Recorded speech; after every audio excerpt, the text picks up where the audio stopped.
I watched every anime that came out in 2021.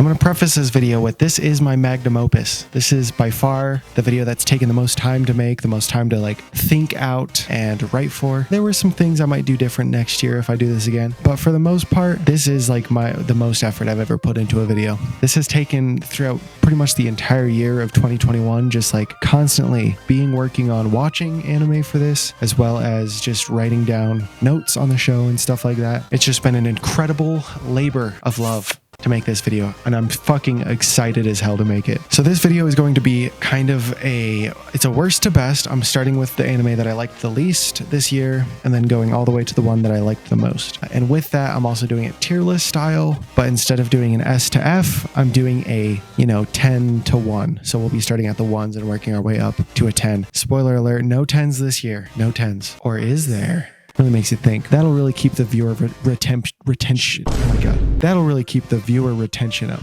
I know I look like a Mormon politician right now, but it's part of the vibe, okay? I'm just your friendly neighborhood pastor coming to you, telling you a little bit about anime.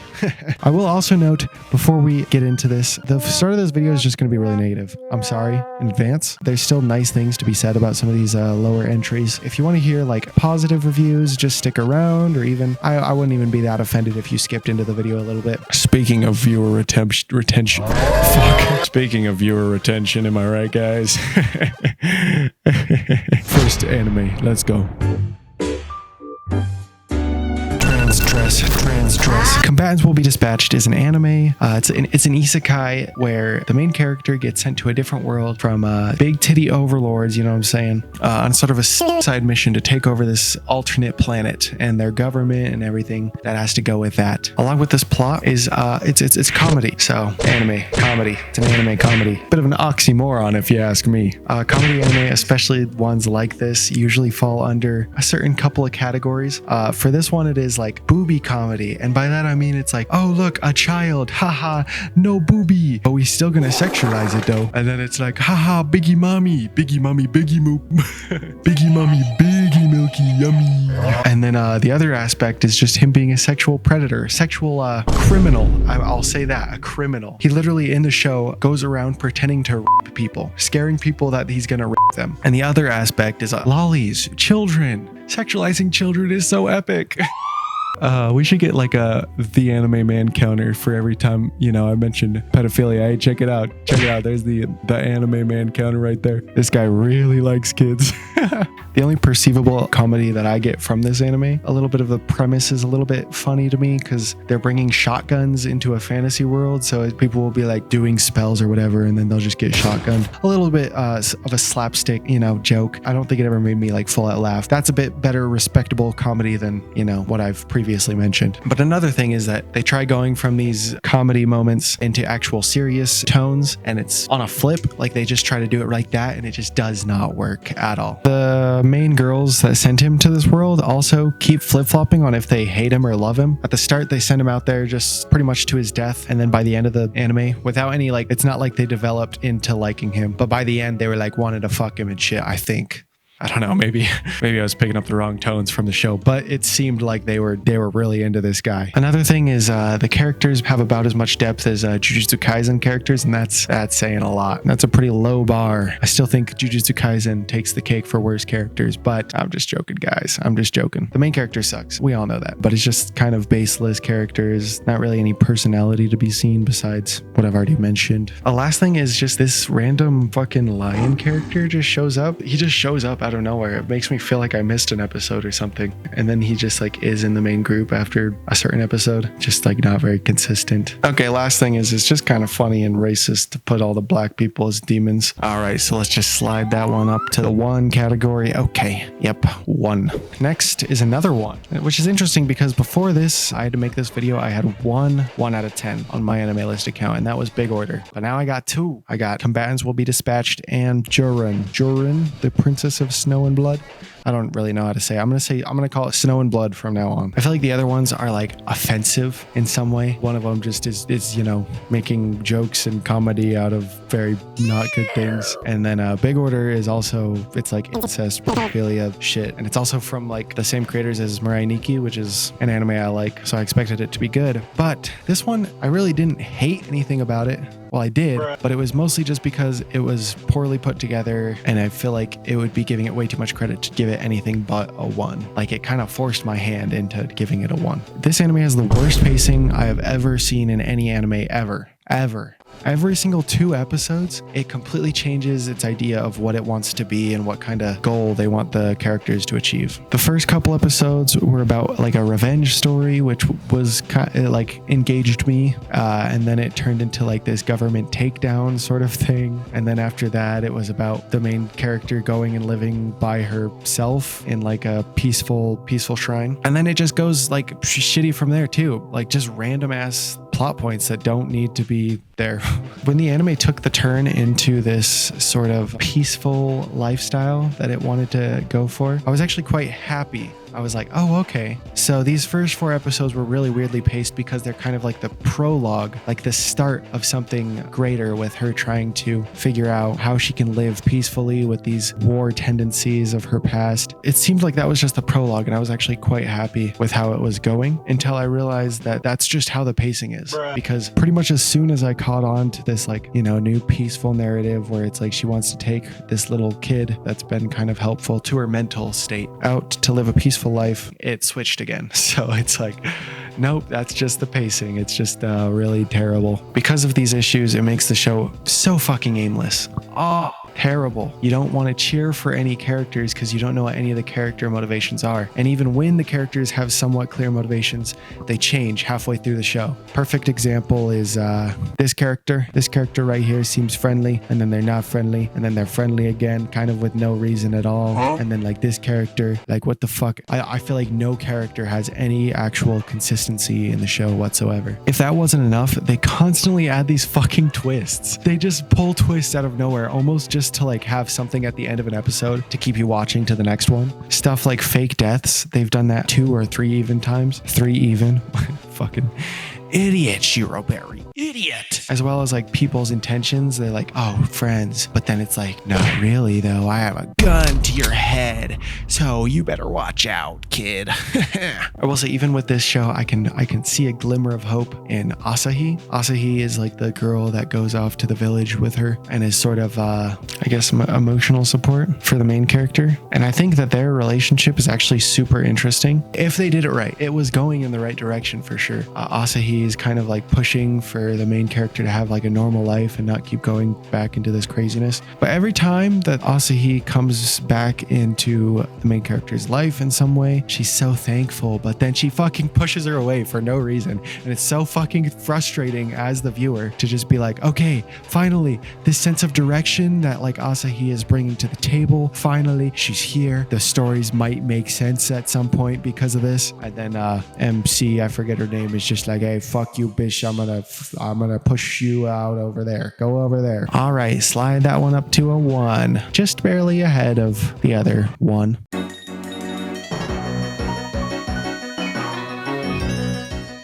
Yeah, so this is Peach Boy Riverside. It's the isekai about fighting ogres specifically. And then there's like this girl, she's got like overpowered eye thing that makes her epic and fight things really goodly. So this follows in Snow and Blood's path and just being like really inconsistent, having a lot of plot holes. For instance, there's one episode where it ends with the main group going into a giant tree, and then it cuts there. The episode cuts there. So you're like, okay, cool. Next episode, they're going to like talk about, what's going on in that tree. What could possibly be going on? But then the next episode opens up with the main character making a decision between like going with one of her friends or going with an ogre. And you're like, what the fuck? What is this flashback? What is happening? This is making no sense at all. What is this? And then way later, it does go back to the tree, but it's like the episode before that one leaves off with a different ending that doesn't make sense. It's just like completely completely out of order, but then also there's no episode that leaves off with her having to make the decision between the two. Anyways, it's just a fucking cluster. Really, really difficult to like piece together and awful. I don't know how they got away with this. Even without this gripe of mine, I feel like I still wouldn't even like it. Just seems sort of like basic isekai trash, like power fantasy.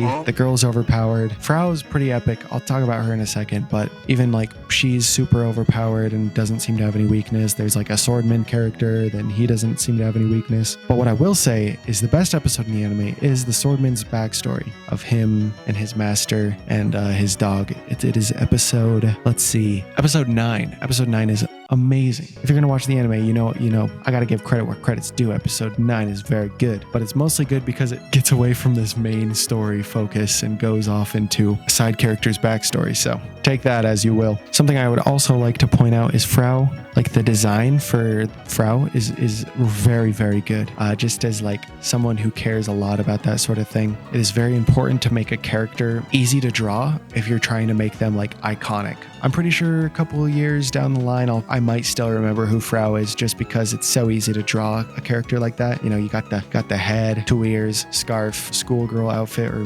sailor outfit, I don't know, and then just like really basic limbs. It's so easy. Like if I showed it to a kid, they could draw it. This is the same idea that Sonic follows by. This is the same idea that Kirby follows by. Mario, like all these like really iconic characters. Pikachu, all these iconic characters are supposed to be really simple so that people can draw them easily and it sticks in their head really well. And I have to compliment the creators for Frau's design. Anyways, all that being said, it's still a 2. Dude, if you can't follow this story, then it's, you know, it's not that great.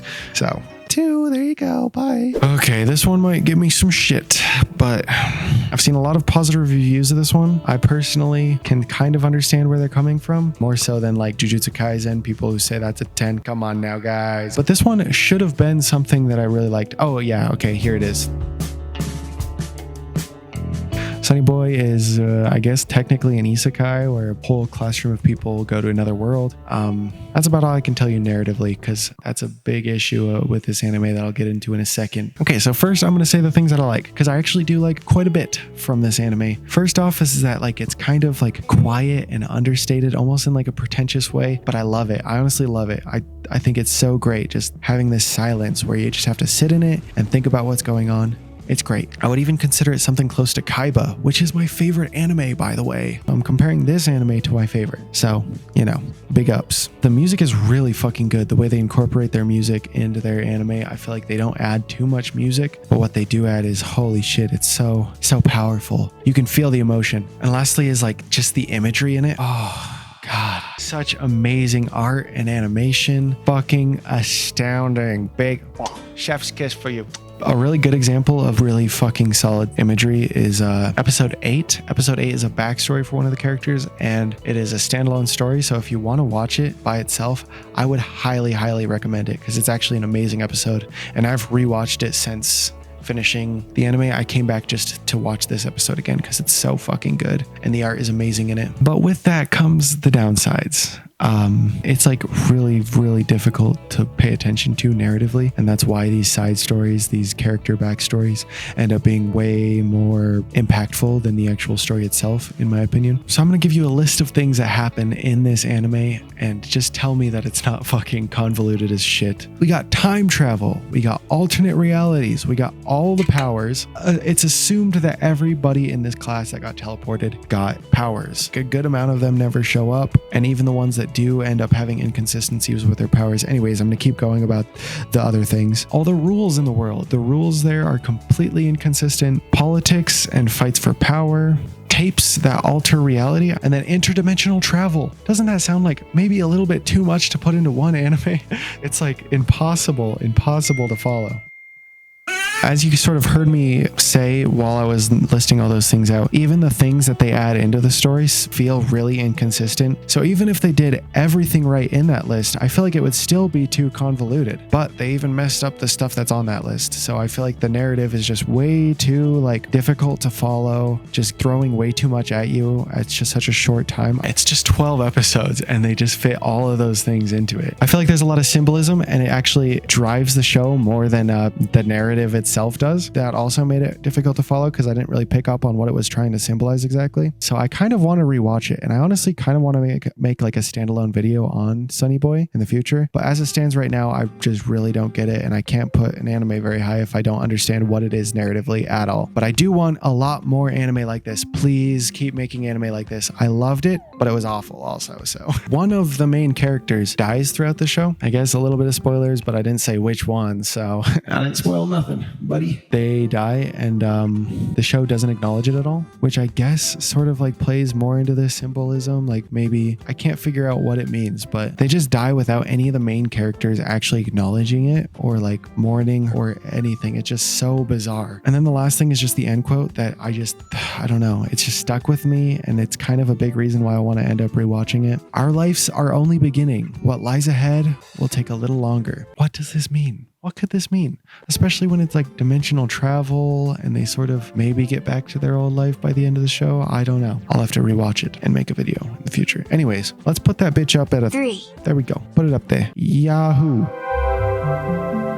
All right, so here's an anime that I got from Scamboli, a good rec from the scamster, and I got scammed for this one, am I right, guys? So the Faraway Paladin is an isekai. Boo, yucky, isekai stinks. When are these people gonna learn that it's just not that good? But I didn't really know that it was an isekai going into it, and when I start an anime, I finish it, okay? That's just how we roll here. I found out into the first episode that it was an isekai. Got a little bit disappointed, but that's okay, because I really liked these 3 characters. And these 3 characters are Blood, Gus, and Mary, and these are the 3 characters that sort of help out the main character throughout his starting journey. He's born, again as a child in this new world. Undead characters sort of just take care of him while he's growing up. Blood, the scaly guy, teaches Will is his name, teaches Will strength and how to fight and how to be a warrior. Gus, the ghost guy, teaches him magic and more of like the academic sort of things. And then Mary, the mummy, she teaches him about the world itself, and as well as like faith, more faithy, like religious stuff. And as the title says, paladin, it's like he becomes a paladin. So he's like a fighter, which is what Blood teaches him, but he's also a man of God, a God-fearing man, a real Flordarian.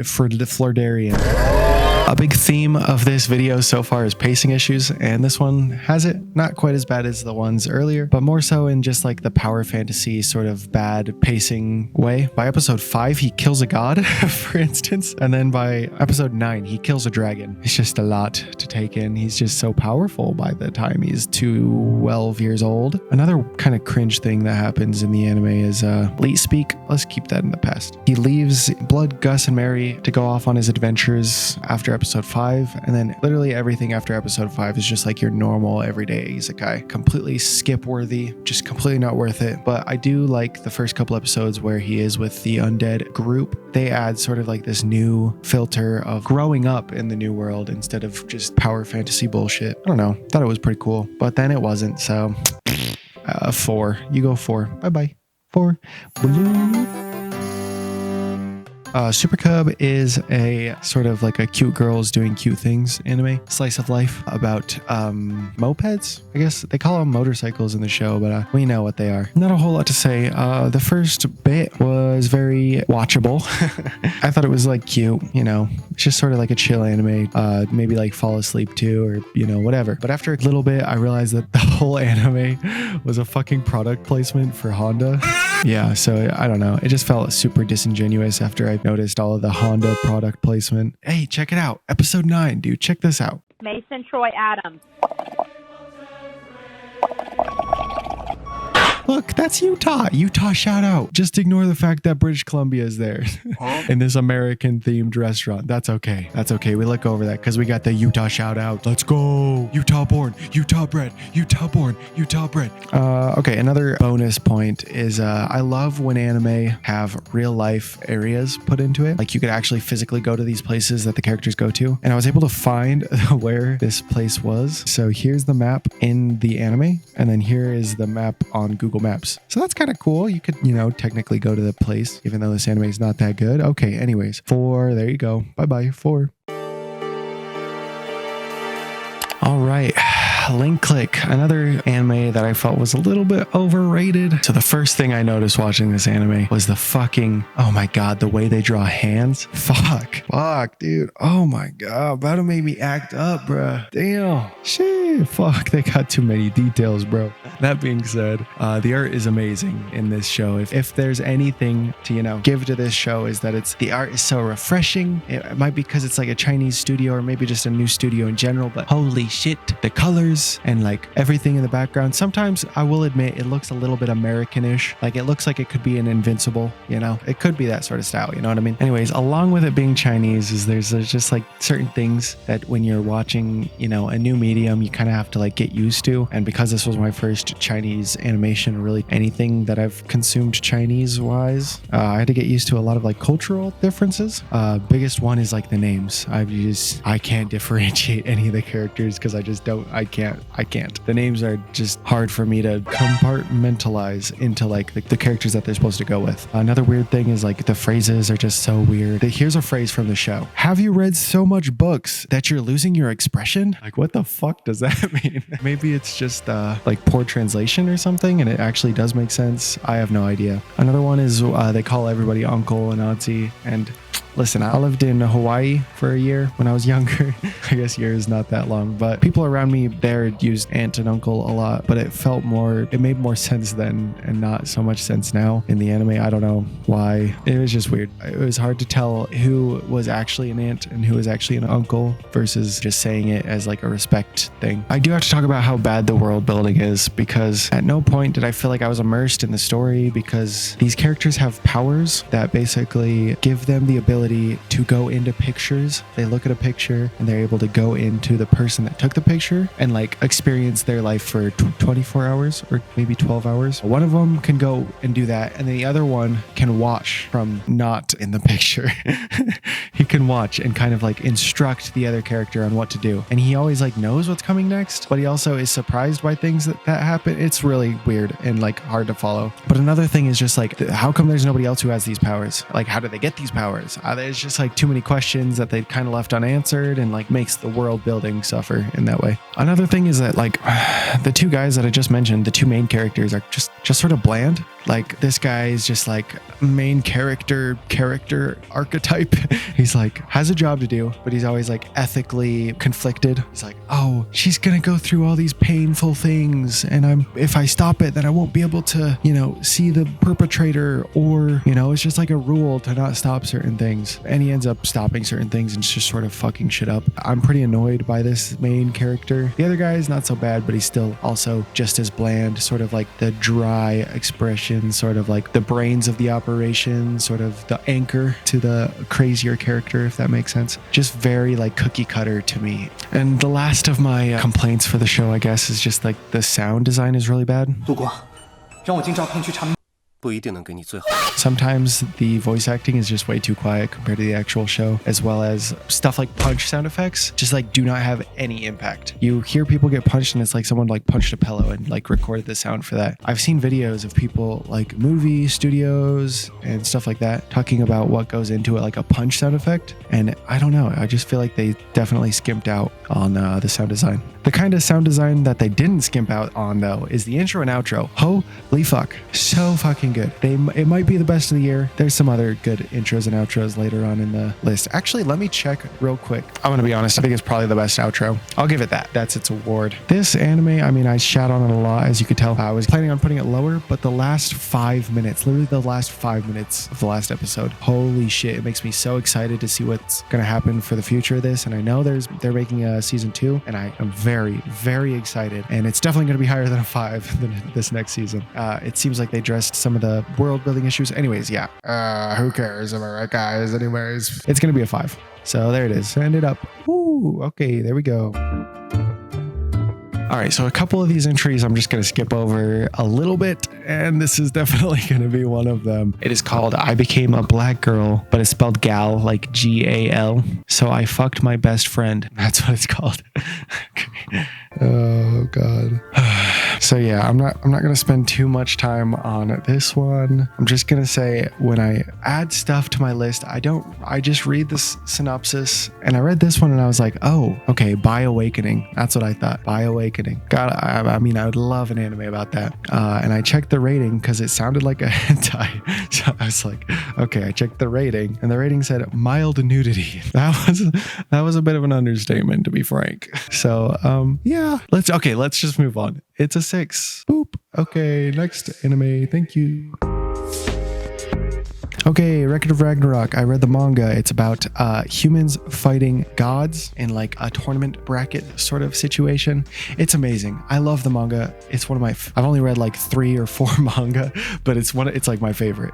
So I had high hopes ish going into it, but I also saw the trailer and I just like wasn't really impressed like most, fans of this manga. I will say that still watching it, it reminds me of how great the manga is, and it's still like conceptually such a good idea that even though the animation fucking sucks ass, it's still an enjoyable, watch. I will say that it's frustrating that they decided to include 5 minutes of Zeus dancing, and then they gave the Zeus versus Adam fight, like the actual like peak of the fight, they just made it like a fucking slideshow, and like where it would zoom in on parts and then zoom out, and then it would like zip the animation across a still image. Like it just was so fucking bullshit. It made me very angry. Loki and Hermes, while I was reading the manga, were hard to differentiate. They kind of have like a similar build and hairstyle, but their hair colors are different in the anime, which helps distinguish them more. In some ways has its upsides if I'm really stretching for an upside. But yeah, okay, let's give that a 6. Okay, next anime.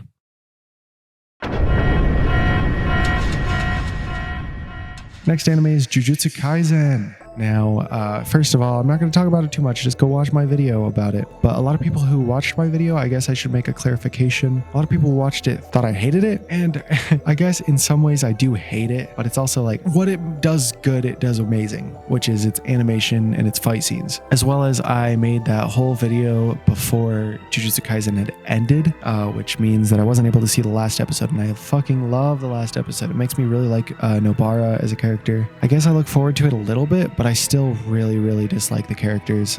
So yeah, there's downsides and there's upsides. I think just people don't really look at the downsides ever, which is a little bit frustrating. Okay, that's all I had to say.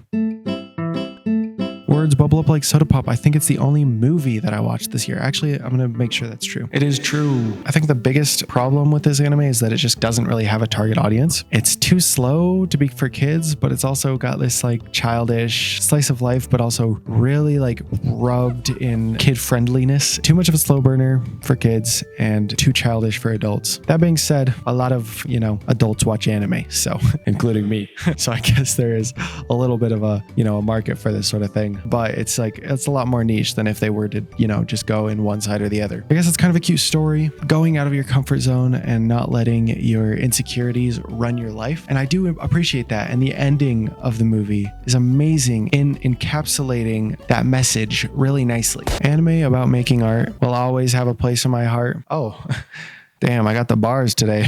Anime about art. Something, heart. I forgot even what I said now. I don't need any more Red Bull, but I'm drinking it anyways. What was I saying? Oh yes, anime about art I will always love. It reminds me of my childhood. I just can't get enough of it, really. Wait, didn't I already say that? Oh no, I'm gonna say it. Hey, stick around for when that comes back into play. Am I right, guys? I gotta stop doing that am I right, guys haha thing. It's so annoying. That was kind of a shit show, that last one. Whatever. This is an anime about like minor gods versus demons, basically, is what it comes down to. I'm actually surprised that I like this as much as I did. It's your typical battle anime, but I think the style... Oh, foot cramp. Ow. The style of their fighting is super nice because you can kind of see their fighting style sort of develop, as well as they'll like identify the problems in their fighting, and then it'll come up in later fights and you kind of notice it and you're just like, I don't know, it just feels really good, especially as someone who like plays video games, who plays Smash like competitively-ish. This is something that's really cool to look out for, because when I'm watching my own VODs back, I'm like, okay, here's the things that I have to work on, and I can sort of see how my enemy is abusing that. that. And the same sort of shit happens in this show. So it makes it kind of like the first anime that I've been interested in because of the dynamics with the fights. I will also say just stylistically, like the colors are really cool. They kind of remind me of like when JoJo's does its palette swaps. Gotta love it. Gotta love it. I'm also a big fan of the intro. Sounds a lot like Beastars, which is big praise.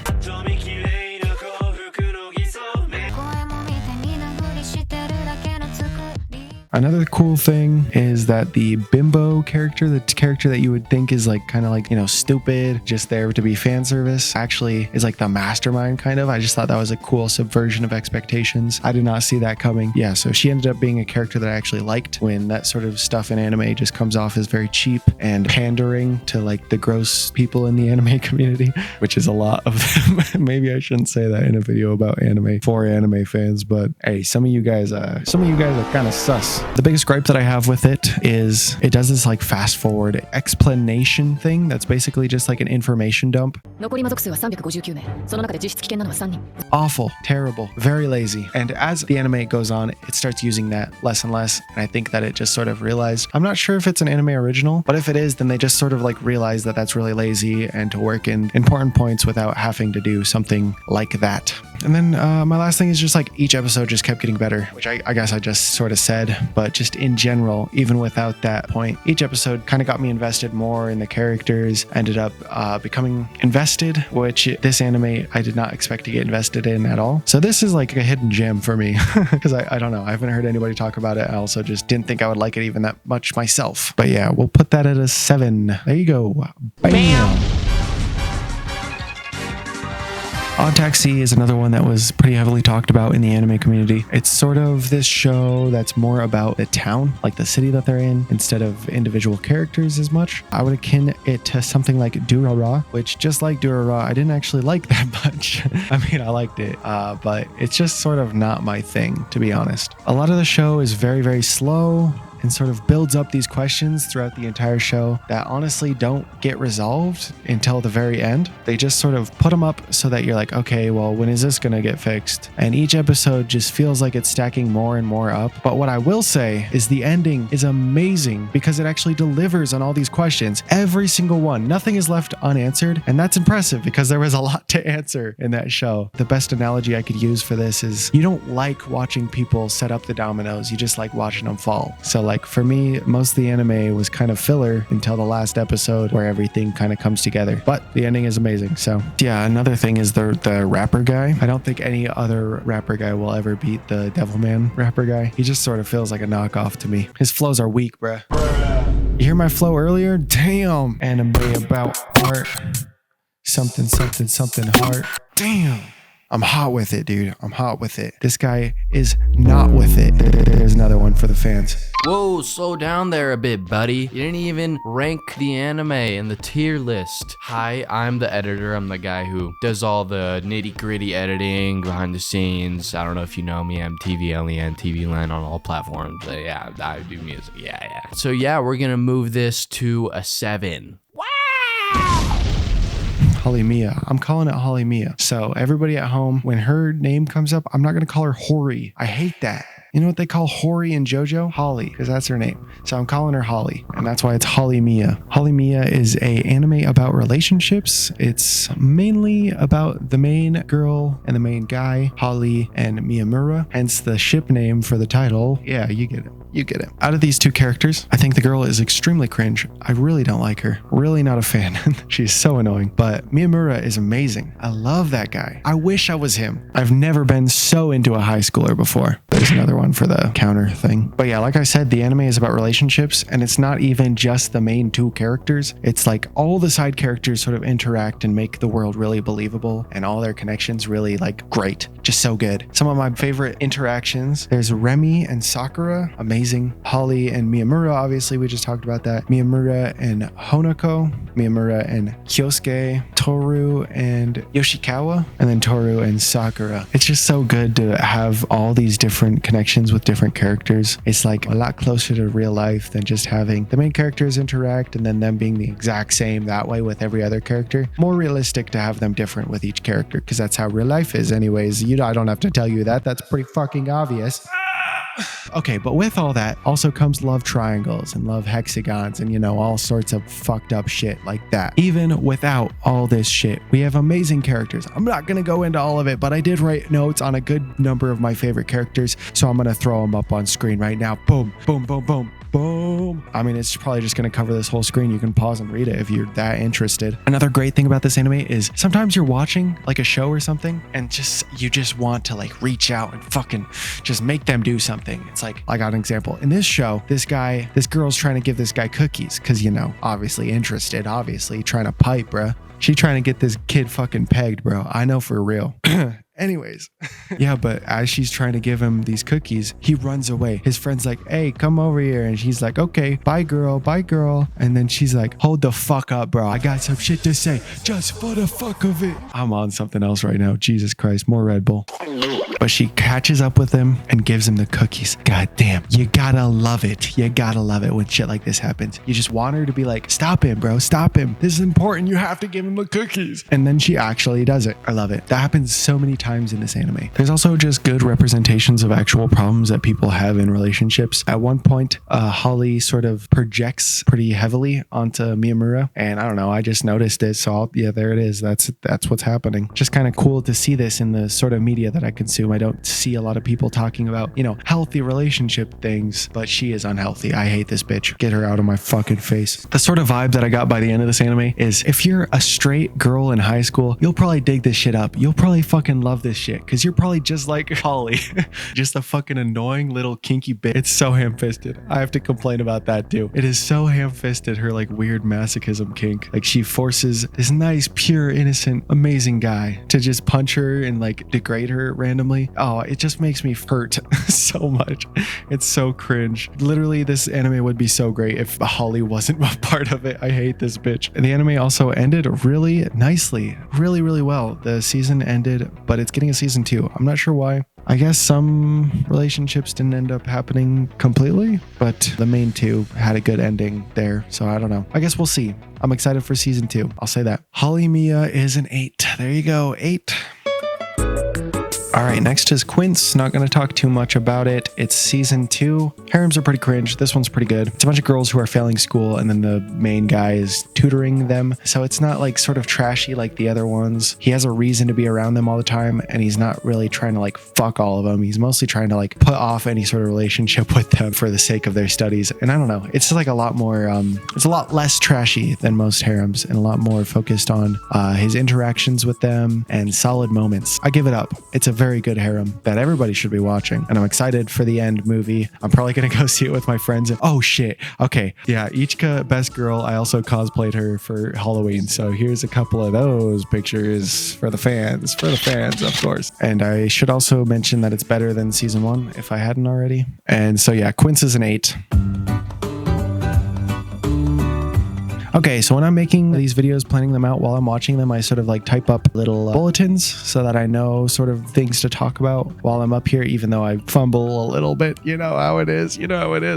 But yeah, the first bulletin on this list, it says, so beautiful, every yes, never no. So if anybody at home knows what the fuck I was talking about, that's cool. I don't have any idea what was going through my head when I said that, but it is a beautiful anime. The animation is amazing. Probably my favorite of the year. It is, so good, so colorful, and the music and the art complements each other so well. It's sort of like this like Snail House sort of music. If you like Snail House, then yeah, you'll probably like the soundtrack. So I feel like a lot of people ended up not really liking it because of how it ended. I didn't think it affected me very much, but it's about this girl in middle school who her friend committed suicide, so she gets hired by this group. Not really hired, more like recruited for this group, where every time she dreams, she brings an egg with her that hatches into a different suicide victim, and then she has to sort of go through their psyche and defeat the oppressors. This sounds so more PC than it actually is, or maybe that's just my interpretation of it. But yeah, it just goes through the oppressors and just sort of helps go through the trauma of that situation, and I love love it. Honestly, big fan of Wonder Egg. I feel like it was underrated as far as critics ended up giving it scores for. I will say I sort of agree with the way it ended being sort of cringe.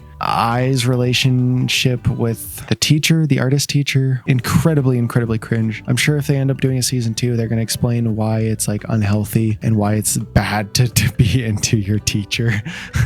Ugh. It makes me cringe so bad. But I'm sure the anime man loves it. I should stop, but I won't.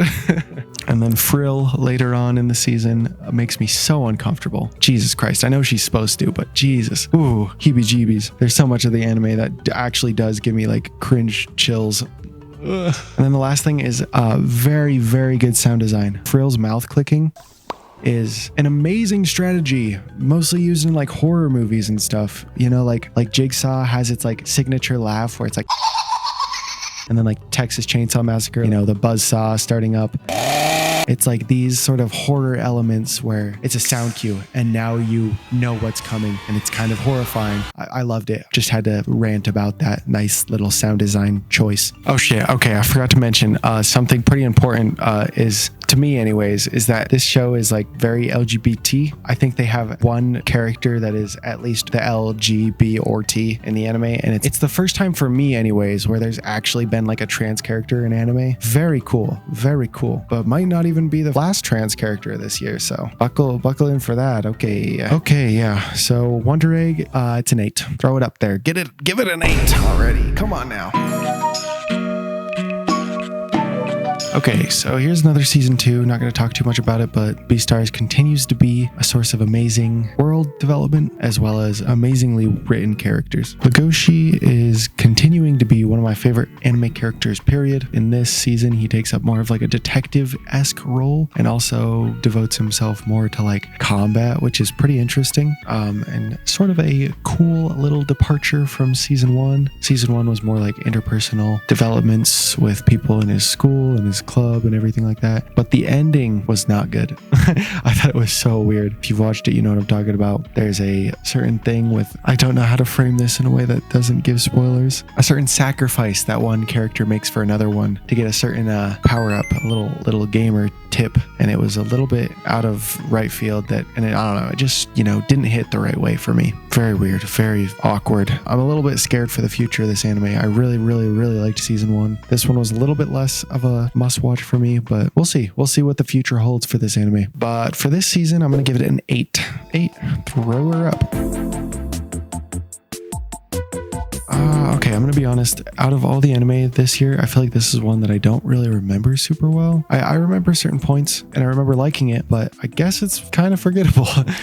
I'm gonna be watching season 2. It's airing this season, so I'm gonna be watching that as well. But this is just a review of the first season. If you like the sort of political, racism parallels, then this is an amazing anime for you because it's a war anime where all the people who have silver hair and blue eyes live in the capital and they don't have to go to war. Everybody else is considered the 86 and they have to go out and fight the war for everybody else. So then the big political leaders are like, oh, no human casualties, none at all, because they don't consider these, other humans to be human. Another thing that I remembered from the anime is, you know how a lot of the times an anime will have a peep scene, they'll be going to a bathhouse or something and then the boys will sneak over to the girl's side and have a little peek for themselves, you know what I'm saying? This anime has one of those, but it was probably the only time in this year of anime that actually made me laugh because the boys go over to peep, and then because all the girls are trained in combat, the second they get caught, all of them fucking pull out their guns and aim at the bushes. It's a classic. I love it. I'm not doing the joke well, but it's a good joke. Good anime joke. Hey, so the last 3 episodes are really what brought this anime up for me, because I know when I was watching it, I was like, okay, this is good. Kind of nothing extraordinary though, probably a 7. But then the last episodes were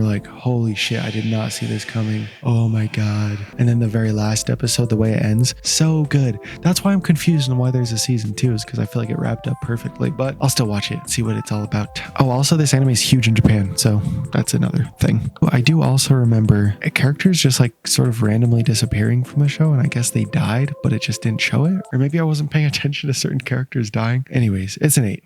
Throw it up with the rest of them. All right, we're finally to the top 5 of the year. And at my number 5 is To Your Eternity. I'm not going to talk too much about this. If you want to hear people talk about it, there's plenty of YouTube videos talking about this. It's just really fucking depressing. It's about this omnipotent being that starts out with an orb, and then like every single time something dies, touches him, he like absorbs their life power and then continues his immortal life through these dead beings. It starts out where a dog dies and falls on this rock, and the rock is the being of, you know, immortality. So then he becomes the dog, and then he finds out the dog has an owner who his entire village died, but he's in denial about it. So he's like, I'm gonna go find them. And then I actually don't want to spoil it. Basically, he experiences a lot of different deaths, and it takes on all these different lives. I'm just gonna say each arc is pretty good. Like the first arc is amazing. It's just encapsulated in the first episode, but it's amazing. It encapsulated so many YouTubers to talk about it, encapsulated me to keep watching it. And then the second one is okay. I've heard a lot of people not like the second arc. The third arc though, holy shit. So good, so good, so good. Gugu, this fucking guy right here, best character all year. He wins best character award, hands down, so easily. And then the arc for 3 is amazing. If this anime kept the quality of this arc, both with the animation and like the emotional value, so good, so fucking good. It would have been like a 10.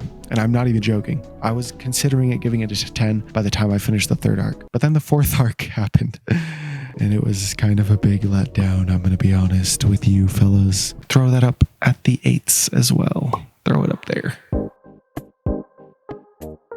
Blue Period, I guess like the best way I could describe it is it's kind of like a mix of sports anime and slice of life, but it's about this kid who's like the academic type. He's got all the good grades. He's kind of like a punk kid, but he's very focused on his grades. And then all of a sudden he sees this new art. He's like, what is this? And it kind of like awakens his mind into this artistic phase. And he's like out drunk with his friends in Shibuya. And he's like, wow, this morning light is so inspiring. The blue hitting the city. It's like nothing I've ever experienced before. And this is his like artistic awakening. And the rest of the anime is him going through like his artistic awakening, I guess you could say. I think just watching him grow as an artist is fucking amazing. Using all these techniques with different ways to incorporate depth into your paintings and art and color theory, and also just watching him figure out which art speaks to him and catches his attention, and then to eventually see the way that his art impacts other people. It's, oh my god, it's amazing. It's so good. Any anime about art just, I mean, I said it earlier, but it just gets me, makes me so happy. Just reminds me of my childhood. But a big problem that I had with the anime early on was that I just didn't like any of the characters. All the characters kind of felt like flat, not really too interesting besides the main character. But that all changed when he went to his cram school. 練り消しよかったら半分使う誰お前 And another character that I really liked struggles with some problems that, you know, seem very familiar to me, very familiar to people who are in similar circles than me, circles that anime fans don't really like. Yeah, it was pretty obvious to me early on in the anime that Ryuji, this character, dealt with some issues that a typical trans person would deal with. And the way that I saw it was, oh, another typical anime having a, you know, trap character that really, you know, it seems like the character is a little deeper than just like, oh, I'm a boy who likes wearing girl clothes. But then it actually addresses this later on, like in actual detail, which is very interesting to me. And I'm going to break down a couple of lines that had to do with this because I'm still trying to figure out what exactly they meant by it, because they could still be on like the side of, oh, it's a trap, haha, funny trap character, which trans women do not like that term, by the way, fellas. Come on now, let's get with the times. Enough with this trap shit. And I ain't talking Travis Scott, you know what I'm saying? All right, here are the things that were said. It's between the main character and Ryuji. They've been friends for a long time. But yeah, here. Main character Says, you've been referring to yourself as a she lately. And then I'm like, okay, we're getting somewhere. Because then Ryuji, she turns around and she's like, you know, she's got a face. And believe me, I've had friends who have called out for behavior like this, where I'm like, hey, you've been using a couple of they them pronouns about yourself, and they do the same face. So I was like, holy shit, this is so good to finally have like, you know, an experience like this in an anime. But then he says, to make things simpler. So it's, you've been referring to yourself as a she lately, to make things simpler. And then I'm like, wait, what what do you mean? But that's not understanding its labeling. And then I'm like, wait, but you were on a good track. What does this mean? Is it still based and I'm just not understanding it correctly? I don't know. Frankly speaking, I thought you were a cross-dresser. Now I know it's different. And then I'm like, okay, back on track. This is still a little bit based. And then it ends with, but I understand the feeling of wanting to put on a mask. And then it's like, what? So is it a mask? It's like, oh, it's just a mask. Your gender is just a mask. I don't know. I'm reading into it too much. I just wish more anime was, addressing certain LGBT issues, because from what I know about Japan is they do not understand LGBT and especially not trans people. So I was like so excited to have like a trans character, and come on, she's a girl. She deals with trans issues from like episode fucking 3, where she's like, I just want people to think I'm pretty. Look at me as a girl instead of a guy dressing as a girl. I'm pretty sure she says that super early on. I wish one day anime will understand, and maybe this one does understand and I'm just reading it wrong. I don't know. The anime is amazing, more than a couple amazing characters, and anime about art, direct gateway into my heart. We'll give Blue Period a 9. Yes, our first 9. Tokyo Revengers. It's an anime about this kid whose girlfriend dies. So he gets like pushed in front of a train, and that triggers like his going back in time power. And then he goes back in time, I think exactly 10 years or exactly 8 years. I don't know. Back into high school to when he was in a gang. So it's like a gangster anime, but like they're kids, but it's still very intense and badass. I said here in my notes, badass. Real. So real. It's real, guys. It's badass real. And there are just so many amazing characters. I feel like this is such a good anime to look at for just character design and for characters to like just give them a motive. Draken, amazing character. Oh my god. He would do anything for his friend Mikey, and Mikey's amazing. But Draken also grew up without a family, so he ended up being like raised by a brothel. He's just like this really heavy sort of like cold character, but he loves everybody so much. I love it. And then there's Mikey, who's just always been a fucking badass and just not willing to back down from any fight. He'll fight fucking anybody, and he's just this tiny package of just intense explosive energy. And then there's the main character. I fucking forgot his name. Something Gishi or something Shishikiki. I don't know. But he's sort of like a Deku archetype, where it's like, yes, I'm weak, but I am willing to make personal sacrifices for the things I care about. And I know not a lot of people like that sort of character type, but I fucking love it. I've always liked Deku. I've always liked characters like that. I can't think of another one right off the top of my head right now, but the main character of Tokyo Revengers is definitely that. I will say one character that I was confused on the motives, because every single character made sense. Every single character had a plan and a reason that they were in the gang, except for I just did not understand Baji's. Baji seemed sort of baseless, sort of like nothing was going on, but then it just happened. It like explained everything in a fucking amazing arc, and oh my god, so amazing. Also, the fight of August 3rd was fucking awesome. Holy shit. I will always fucking remember these like couple of episodes. It was like a huge gang battle between a couple of different people, and it was like the first time Mikey and Henma fought, and it was so amazing because you always just see Mikey beating the shit out of everybody, but Henma actually puts up a fight, and they're like back and forth, and it's epic, and they're actually, it's like a worthy foe finally. It's like,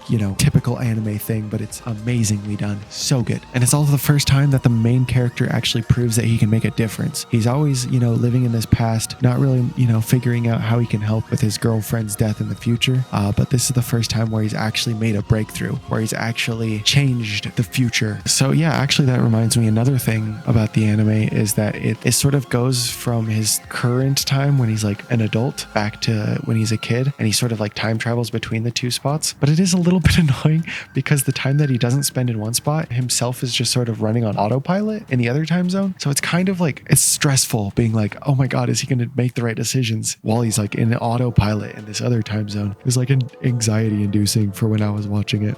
I'm just going to list off a couple of things that I didn't love, and they're small things that didn't really affect my overall enjoyment, but big enough that I should probably mention them. Miscommunications with Emma is fucking annoying. Like girlfriend thinking that he's not being loyal and shit. I guess it's like just, trashy anime cliche, but it's so fucking annoying. A lot of the times they'll do previous episode recaps at the start, which is another anime trope that should very much die. Another thing is the animation is like a little bit ugly at times. Like the characters aren't exactly aesthetically pleasing. sometimes. I mean, don't get me wrong. Like this guy, whew, whew, whew. Damn. I have to talk about this and then we'll move on to the next one. But the ending, holy shit. It was such an amazing cliffhanger. Probably one of the best like season end cliffhangers of all time. Maybe. I mean, that's a big claim. I make claims like that all the time. Come on. Welcome to the Shiroberry channel. Come on now. Oh wait, yeah, okay, it's a 9. Throw it up there.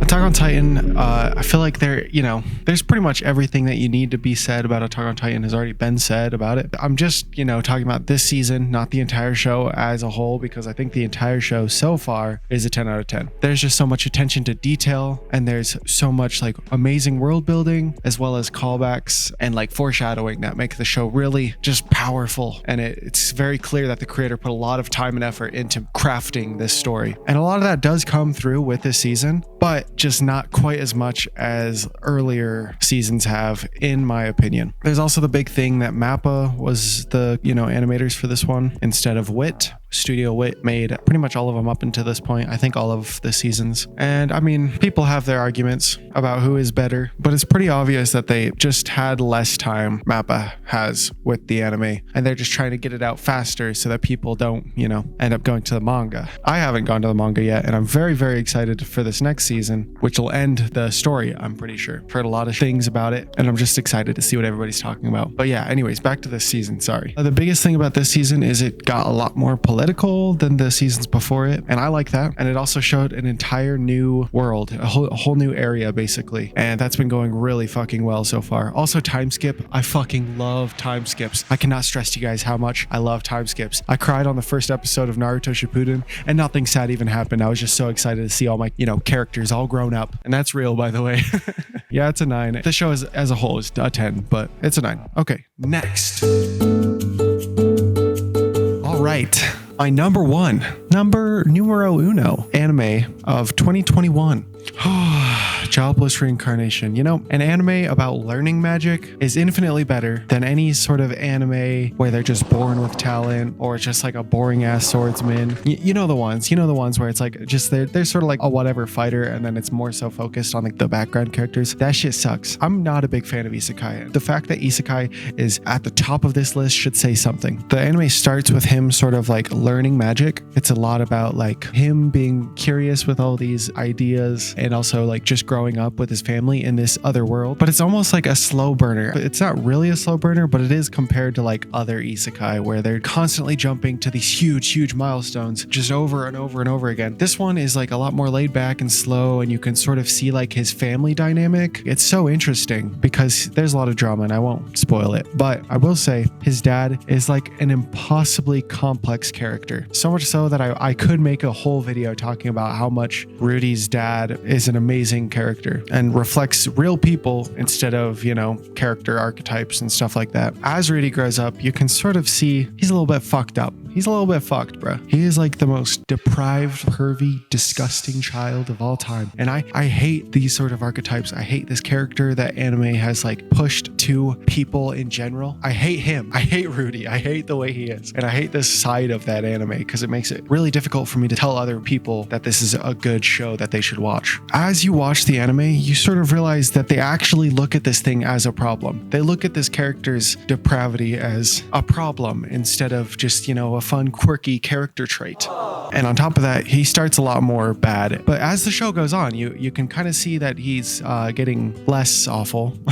And a huge part of that is he's constantly looking at his old past before isekai self and just thinking that he does not want anything to do with that person. And he wants to take this opportunity of going into a new world to change his life completely and to learn from his past life's mistakes. And while we're talking about the old Rudy, the one before reincarnation, I think it's fucking amazing how they do scenes from that world's real world or whatever, the one before he gets isekai. Because it's like, in the isekai world, it's a lot more anime, and then in the real world they actually try to make the art style a lot more realistic. Especially, I just have like the first scene of the show ingrained in my mind, and just seeing the main character's like lifeless eyes staring up in the rain. Oh my god, so beautiful. The art is amazing. The world building in the isekai world is awesome. They go through all these like hoops to learn about the different laws and codes of the world, as well as in the anime, they speak like 3 or 4 different languages and they all speak it. It's not even just like, oh, okay, we're putting subtitles, you know, just pretend they're speaking this language. No, they actually speak it. It's fucking awesome. There's also like different kingdoms, different rules, and different races. Races, you know,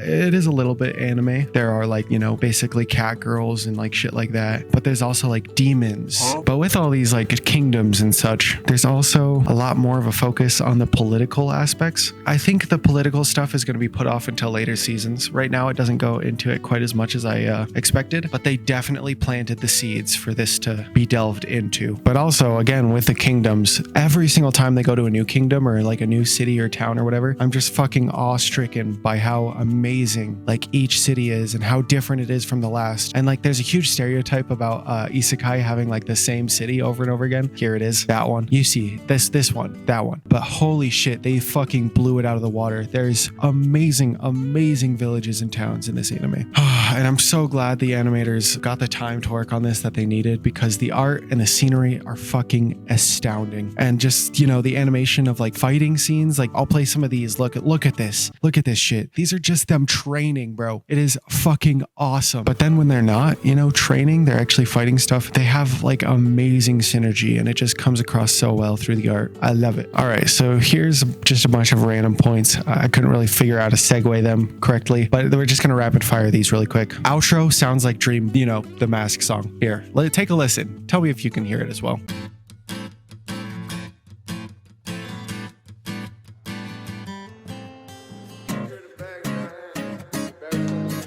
The show knows how to get emotional also. Shit got me fucked up, bruh. The last point is kind of a longer one. There is a point in the anime, slight spoilers. If you're wanting to watch it, I don't think that you should skip this part. You just listen to it. It's not that heavy of spoilers, nothing serious. But at one point, a bunch of the cities get teleported to different areas randomly. Rudy is away from his family and his family is teleported to all different areas. I think it would have been a lot more interesting if the maid and the mom got teleported together. I just think that we could have learned a lot more about either of their characters through that experience instead of the maid being teleported with her daughter. But you know, it is what it is. Oh wait, last point, and this will be like, that's it. But the last scene right at the end of the credits, Sylvie's dripped out, bruh. Sylvie is dripped the fuck out. I know with just her glasses, but damn, bitch fine. No, I can't say that. Wait, another anime main counter. Thank you. Okay.